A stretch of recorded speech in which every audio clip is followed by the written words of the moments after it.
I'm Zillan McDonald Bodily, and I was born in Syracuse on that place across the road from the Joe Cook place. There used to be a little house there on Hanson's, and I was born there on August 16th, 1908.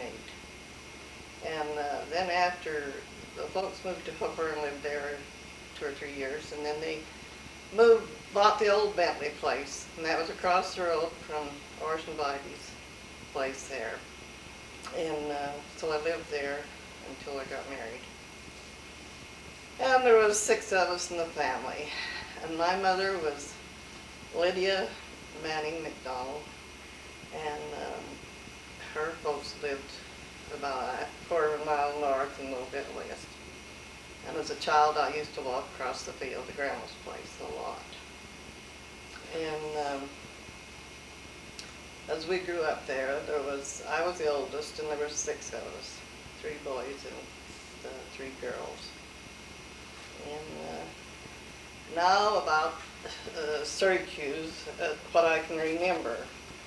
First of all, the roads were dirt roads. They weren't even graveled.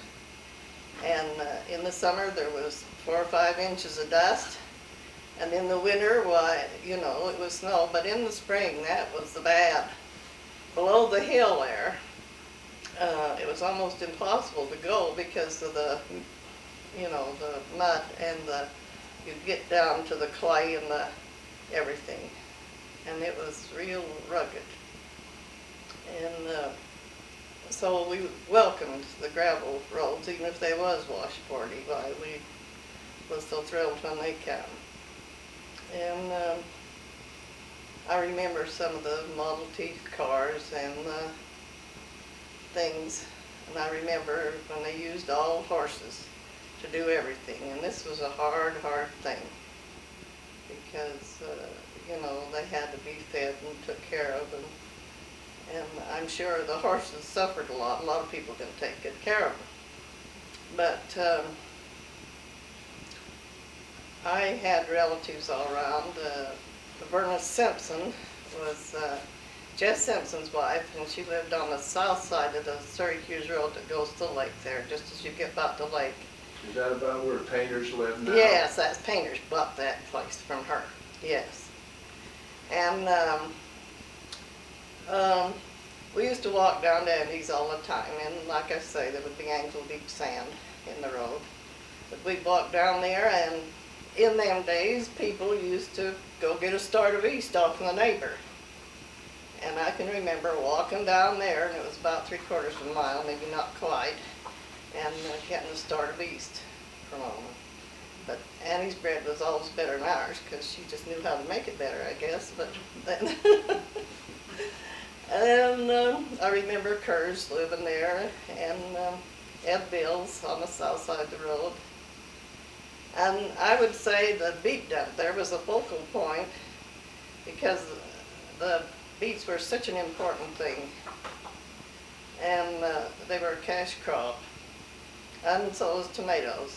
One time they hauled tomatoes down there, and then the factory had a truck that would pick them up and take them up to the factory. And I would say the redeeming thing about the bottoms there in Syracuse was the tomatoes. There's enough mineral in the ground there that they grew the best tomatoes in the world. And people around here in Idaho, they say to me, "Oh, we've got some of the loveliest tomatoes," and I go get some, and I can't hardly eat them because I can remember what tomatoes was like, real ones. And I'm sure my dad grew the very best because he always had them first, and the vines so high and everything. And that was the high point of my life, was the tomatoes, and I still miss them, even after all these years. And so, I don't know, after we was married, we lived in, we lived in the old Hanson house there a little bit. That one that was there with Joe Cook's, a little old 2 rooms, and then we lived in that old house there on the Cook place, and then we lived in a little 2 rooms there that Orson Biby built up the lane there by a well that was there. We lived there one summer, and then we bought little place off in Arnold down there and moved down there. And so it was, I remember electricity coming down in there. We didn't get electricity as quick as you did on the hill. And What did you use before electricity? oh, we had coil lamps. And you never learned to appreciate electricity till you have coil lamps. And it was the irritation of my life. I remember hating them all the time. You all had to clean the lamp chimney, and you had to get the coil, and you had to be so careful, or you had to fire.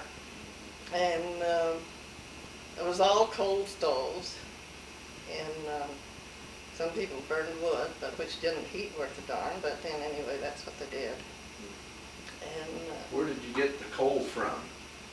well, usually Dad got it from Ogden. I don't know where other people got it. I think the stores had some. Everybody that had a little lumber yard had coals. Now, to compare the prices, can you shut that off just a minute? I forgot something to get. Okay, well, my dad always had pigs. He said he had pigs to pay the interest on the place. And I can remember every fall he'd take a load of pigs into Ogden with a team and wagon. Imagine that. But anyway, a team and wagon go into Ogden and then bring back a load of coal. And that every fall, about November, he'd do that. Maybe a little later in the year. And another thing I remember was the ditches. If you was going to make a ditch, what they'd do, they'd take a single furrow plow. You know, you remember that, maybe you don't. Yes, I do. Anyway, them old plows, and they would plow a furrow, and then you took a shovel and made the ditch. And all work was done by hand like that. If you was going to mix up a little cement, you usually done it by hand. And all the ditches. Then in the spring, they'd have to clean out the canals. And they'd get a bunch of men with shovels and do this. People out. Where did the canal run from your Well, farm? we, in the bottoms there, it was on the old Hooper Ditch, they called it, and it come north. And it was the poorest water right in the world, till they got the East Canyon Dam. But I can remember in the spring, all the men would go shovel ditch. And there was a lot of trouble about the water because there was never enough water. And they supplemented that with the flowing wells there. Now, we were blessed to have these flowing wells. We didn't have to have a pump or nothing like they did some places. Here in Idaho, they got water out of the canals for a long time for domestic use. But there, we had the flowing wells, and they were good water. And they are. And but I don't know. And I remember the old Walker store down there by Schofield's. And we'd go there. I remember going with a horse and buggy there with my mother, and she'd get groceries. And I think the floor was a board floor, a kind of wide boards, and it was oiled, and then they'd sweep it out, you know. And I remember him having a big cheese on the cheese thing and cutting it off in slices. And I remember the Walker girls working there. Now, what Walker girls were? Thelma Wilcox and Ruth. And I don't know if Rhoda ever worked there or not. Ruth Rushforth. And so Julia, my sister-in-law, Julia Tree, she worked there for years. But I couldn't remember her so much because her and Arnold got married, you know, kind of before I realized who she was. What did they sell in the Walker store? Just about everything. They sold coil for these coil lamps, and they always used to put a gumdrop on the end of the coil can so it wouldn't spill off the spout. And they had this cheese, they had a little canned stuff, and yardage material for dresses and things.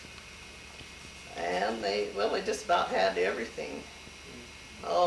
They'd have flour and sugar and cereal and rice. And people, that's where they went. Did they have a granary just east of it? Do you remember anything about a granary? Yes, I can vaguely remember that. I know there was one. I can't describe it, but there was one there, I know. It was on a high spot. The pioneers always built things on the high spots in the country. They built their houses in the middle of a field like Ed Bills did his old house because it was a high spot. And the house that I grew up in, now when the folks bought that, of course I don't remember that, that's when I was about 3 or 4 years old, but anyway, it was built down in the field. And when they bought the place, it had been moved up to the road and just up on blocks, And Dad had to put a foundation under it and then haul dirt in front of it to fill in enough to have a lawn. What was your home built of? Wood? Yes, wood. Okay. Most of the houses was. Ed Bill's was brick, but most of the houses were frame, just wood houses. And they didn't have very good insulation, very poor insulation, I'd say, and they were cold. And of course, later on, they was insulated and fixed up a little bit. They have wood floors in them? Oh, yes, we have regular, wood floors. Better floor than they have now, because they put that stupid plywood in there. But You mentioned Bentley's. Is that the family, and researching Frary family, Bentley's took the youngest daughter? yes, they took Florence and they raised her. That's the same Bentley's? Yes, that's Bentley's. And was he associated with the railroad, you remember, and where did they live? Well, they lived in the house right across the road that we bought, that Dad bought, only it was down in the field when they lived in it. And on the west side? yes, across from Orson Bybee's. Okay. And so then Uncle Hen had bought the place and he moved the house up there. And then Dad was able to buy it off of him. And Bentley's, then they went out to Rupert area. Rupert. There was him and her. And I think Bentley's only had 2 girls. And the one girl, Alice, married my uncle, Henry Manning. And then they, like I say, when I was just tiny, they moved out to Rupert. And they lived out there all their life. Will there be any of the Bentley children still alive? No. They're all gone. No, even the Ferry girl, Florence, she died here. Now, see, she would be quite old now. She would be, in her late 80s or early 90s. This child that was born over on the island. And I can remember the story about that. And Bentley's took her and raised her. And of course, they thought just as much of her as they did themselves, the other 2 girls. You mentioned, you remember when the first car came in. Do you remember who owned the first car, or who owned some of the early cars? Well, I can't remember too much about that, but I remember seeing, T-models and a lot of them, but I just really don't know who had the first cars there. But they were sure an improvement, no matter how frail they was. But I can remember the trains coming down there on the old spur. Oh, yes, that was quite a thing. As kids, we thought that was the greatest thing, to see that train. But they did a lot for there. Now, I might mention, too, all early people there had planted orchards, some degree. Miller's had the big one, but then other people, everybody had a little orchard or something. Of course, they don't now. All them trees have been taken out, but that was the thing that they wanted fruit so bad, and needed it for food. and they planted currant bushes. And I remember as a child picking black currants. You didn't only have to pick them, then you had to pick them over. And my grandmother had a big gooseberry patch. And I remember walking out through this gooseberry patch to the well. Everybody's well was a half mile from the house pretty near, or seemed like it anyway. It was quite a ways from the house, and they always carried their water. See, there was no plumbing for a long time. And so it's, you know, as I think back, I don't know how people survived, but I suppose they got along pretty good. But anyway, I remember when Willard Bramble moved down there. Of course, I was grown up then, but and I don't know, it seemed to me like then people didn't visit so much with other people as they do now. I mean, it was a thing within the family more. Have you noticed that with people? Well, you know, and now, you know, my kids have friends that's very dear to them here and there and all over,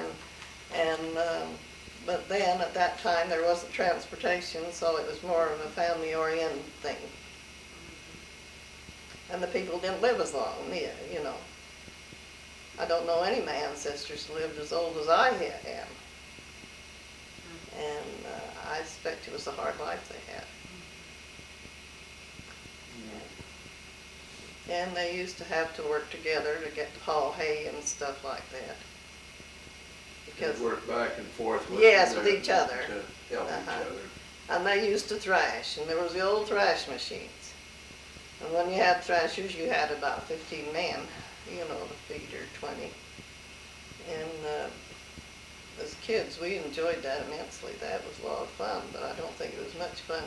When I got big enough to wash the dishes, it wasn't near as much fun.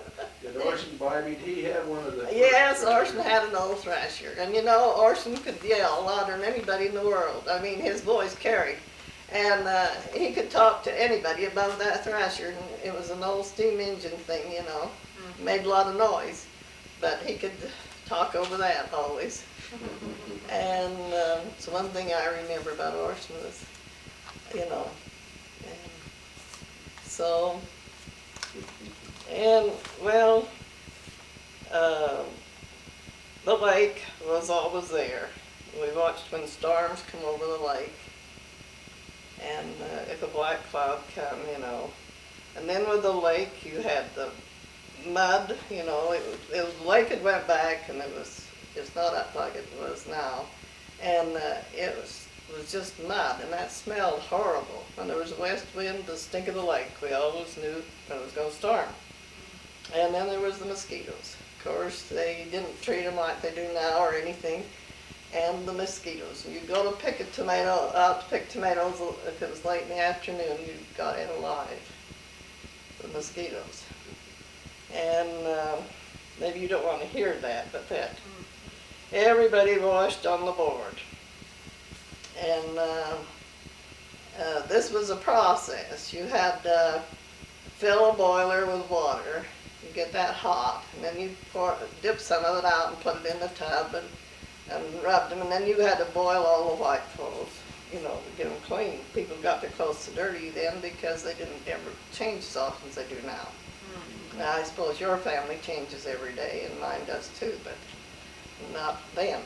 And so the washing was really a big day. That was probably the biggest day of the week. Did they make their own soap? A lot of people did. We never did. We'd buy that old yellow naps of soap to the store, but a lot of people made their own. Yes, a lot of people did. And all cooking, I mean, you cooked everything. You didn't go buy a cake or a pie like you do now.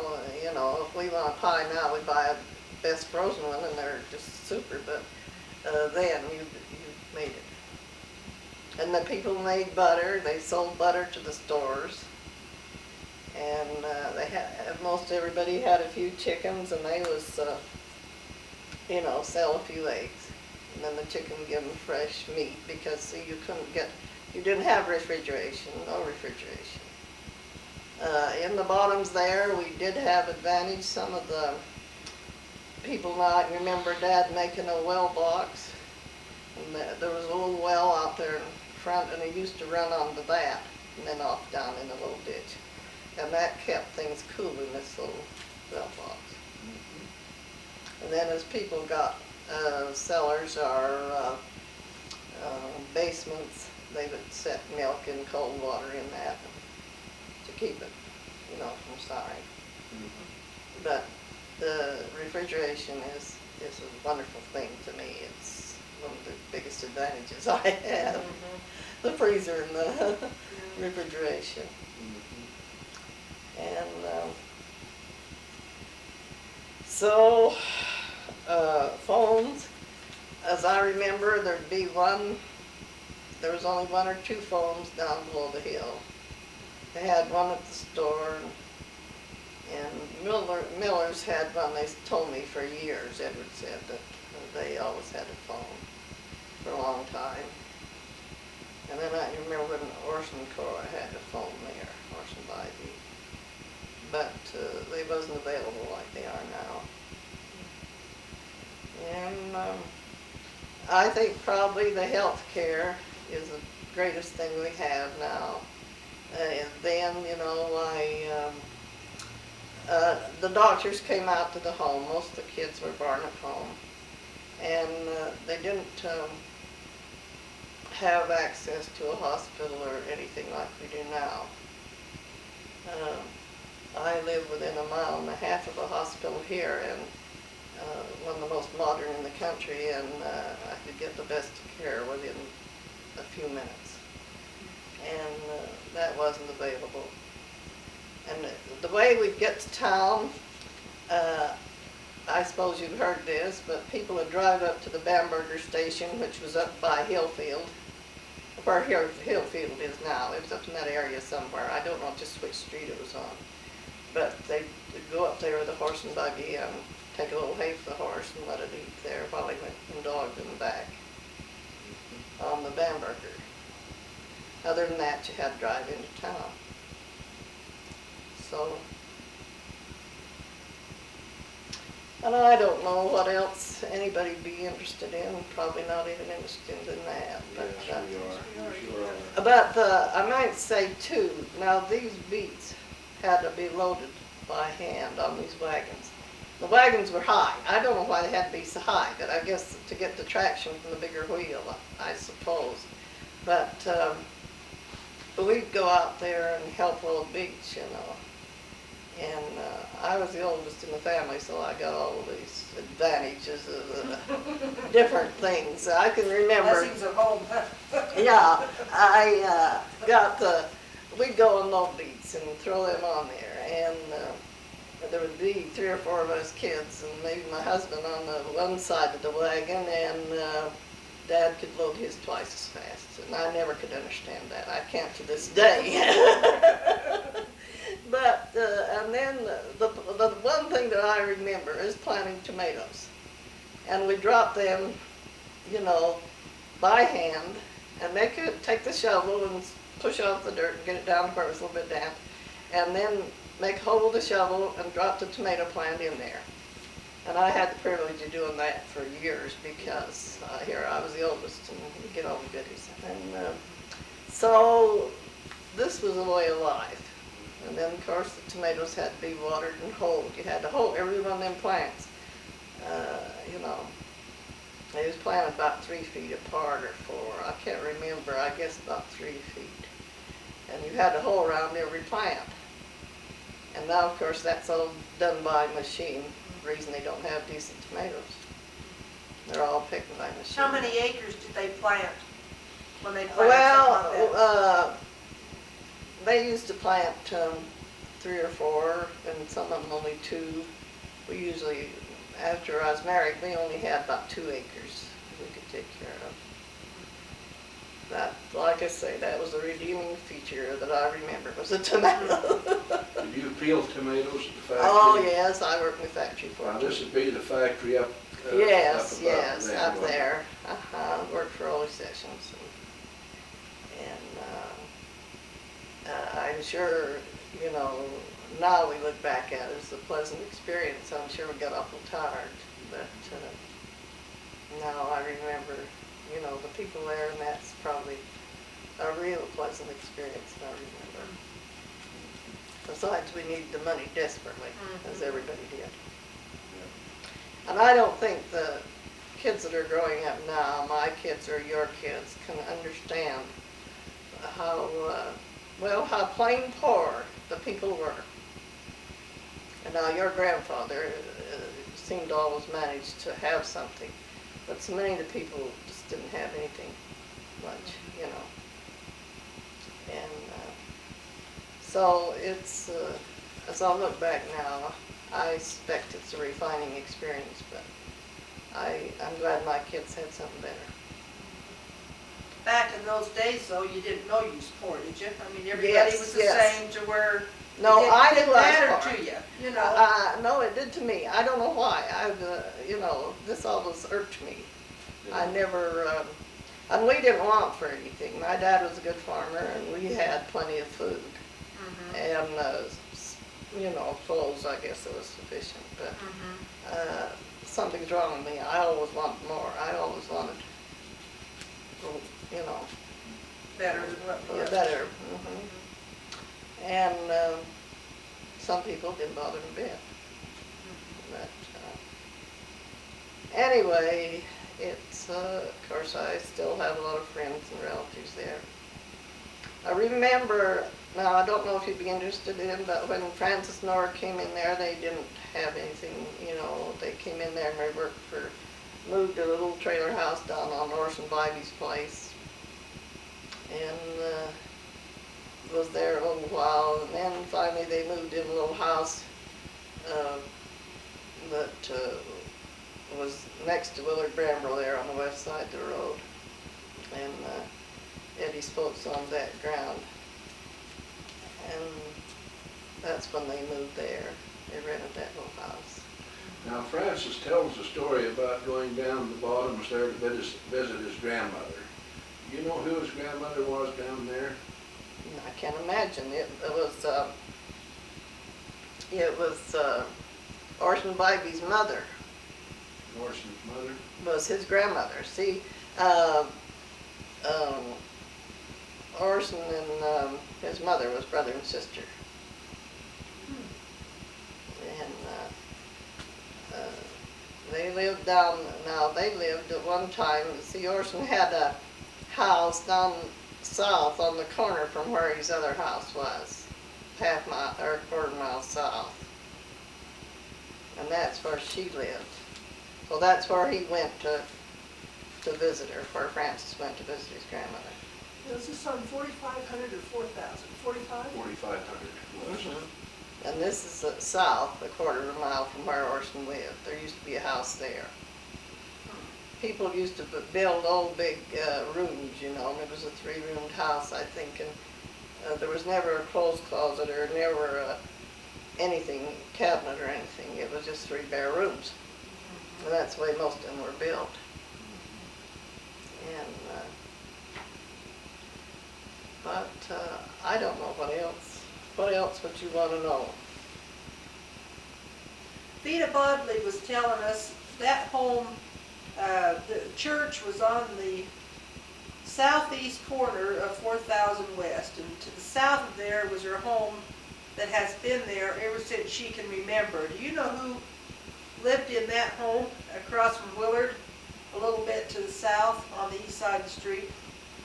Well, we had moved up there when we moved here. We bought that 40 acres there on the corner. Oh, did you? We had bought 20 off of Little Schofield, and then the 20 where the house is off of someone else. But there was people lived there, and I don't know who. There was a walker that I believe built that house. Was there? Uh-huh. And so I don't know who built it originally, you know, I don't know who owned it originally. I could have looked on the deed, but I never even did think when we owned it. And so, anyhow, Now, you mentioned you was born in the home there, the old Hanson home. no, there was a little two-roomed house south of the old Hampton home. South of the Hanson. That's Uh-huh. Charles Hanson? Yes, Charles. yes. You know, the cook place come, you know, up that lane, or Morrison's, it used to go up there on the south side of his place. Well, this little house was right up to the end of that lane, almost across from that old cook house, you know. And that's where I was born. And it was tore down I never remember seeing it because it was tore down for me. And then my folks had moved to Hooper for 2 or 3 years, rented places up there. And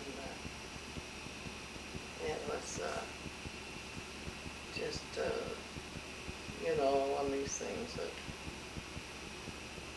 seemed like that people had to work so hard for anything. I don't know. Would you mind just telling us about your husband and who his parents were so we have record of that? Yes. His name was Edward Joseph, and my husband was, and he was born to Christine Miller Bodily and Fred Bodily. And his grandparents lived on the corner, I suppose you know this, where Joseph. Willard used to live.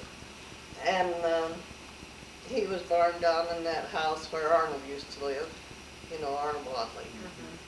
And his mother was very ill at that time, so he was raised by his grandparents for about 5 years. And he had 3 brothers, Arlen, Earl, and Vernon. He never had no sisters. Now, Vernon, he's passed away too, all of them passed away? Yes, they're all gone now. Vernon's wife, and they are the only ones of the family left.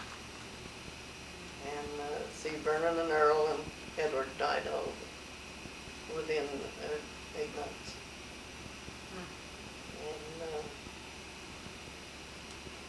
And my husband, he loved cars. That was the biggest thing in the world. A new car to him was the greatest. And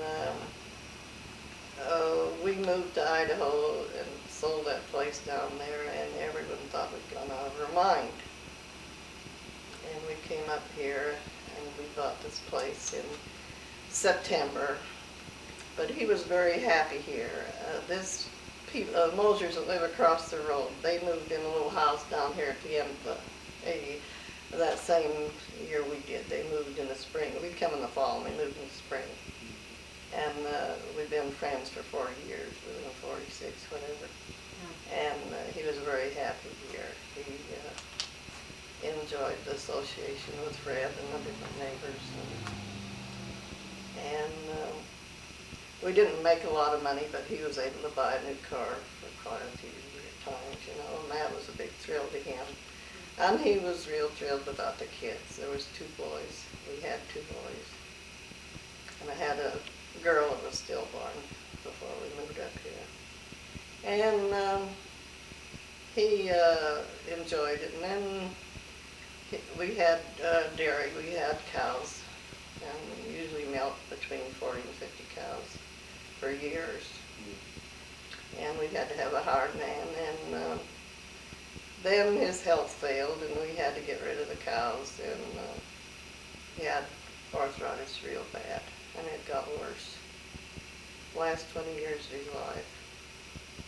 And he died on the 17th of June, 1986. And we had been married 60 years and 17 days. And our boys have been a joy to us. I hope that anyone can enjoy their kids, which we enjoyed them. And they were both able to go to college, and the oldest one was a veterinarian in Seattle, and he's been there 23 years in practice. And the other one works for the state, and he's in Boise now. He's in corrections. And so they've both done very well, and they've been a joy of our life. So, Well, we appreciate visiting with you. well, Bobby, it's kind of you to. I hope that I've said something you can use. I don't know, I'm not very, Millers. Did she mention Millers in her time, touring with them? Well, the Millers, see, they were related to the Bodleys. That's how they tie in with you, isn't it? well, yeah, see, Eddie's mother was a Miller. Miller. And she was Uncle Arnold Miller's, you know, Arnold Miller that was bishop and that, his sister. And they was, you know, that way. She was, Mrs. Walker and Aunt Maud Cook, and them was all sisters. And so that's how they, and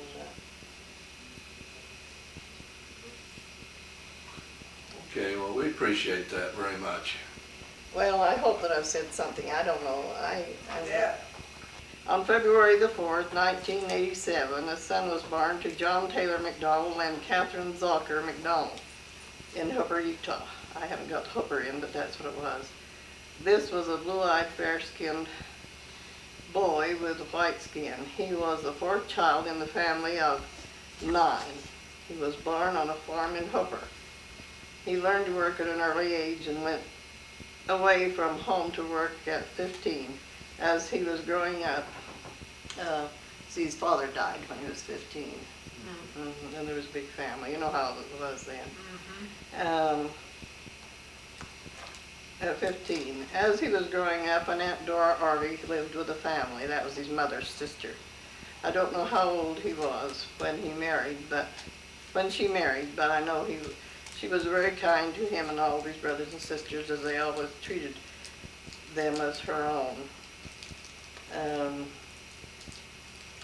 After his father died, he went to work for Aunt Dora's husband to pay for his father's funeral. From then on, he went from one hard job to another. He herded sheep for a man in Hooper named Con Higley. This was when he was 15, and they went out on the Bear River, and he would never speak of the sheep from all his life. He wouldn't even talk about it because it was so rough for a kid that age to be. And, you know, I just went like that and tried to get it, but I got to give it to my sister-in-law and let her put it in paragraphs and fix it up. But I don't know, you know, it's hard to write as someone It is for me. after they're gone, you know, if they write it down. I was after Francis for years to get down, you know, because they had one of the hardest lives that ever could have been. But I never could get him to settle down and do it. He's not very well now, No, is he? no. That's good. You remind me of your mother so much. Now,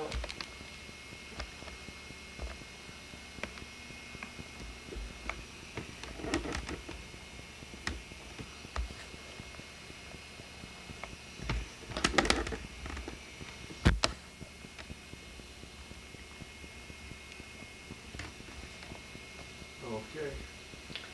well, this is Zillan and Edward Bodily.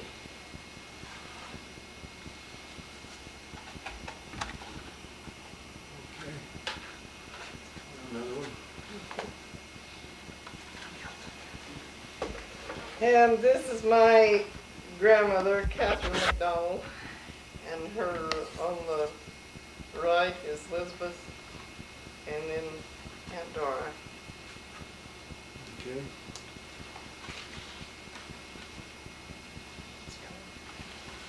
And this is Pearl Bodily. Okay. And this is Zillan McDonald and Emmett McDonald.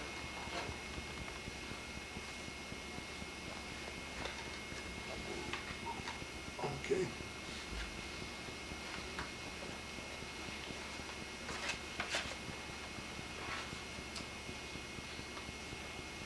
Let's see, this is, Zillan McDonald, Emmett, Ralph McDonald, and Paul McDonald, and Helen McDonald Rose.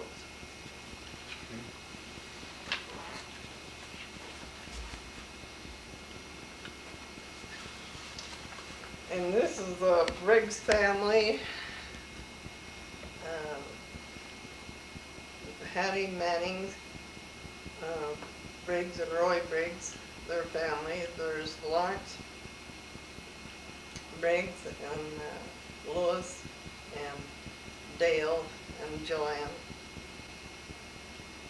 Okay.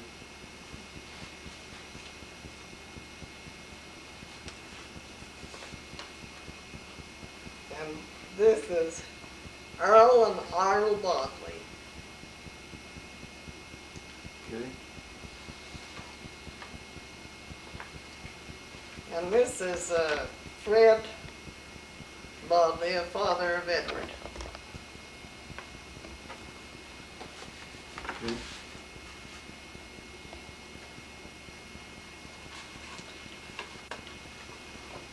And this is Francis and Laura Wiggle and their two boys, Kurt and Max. Okay. And this is Grandpa and Grandma Miller. Now this was the mother and father of Christine Miller Bodley and of the Miller boys that lived there, Uncle Armand and Consumer.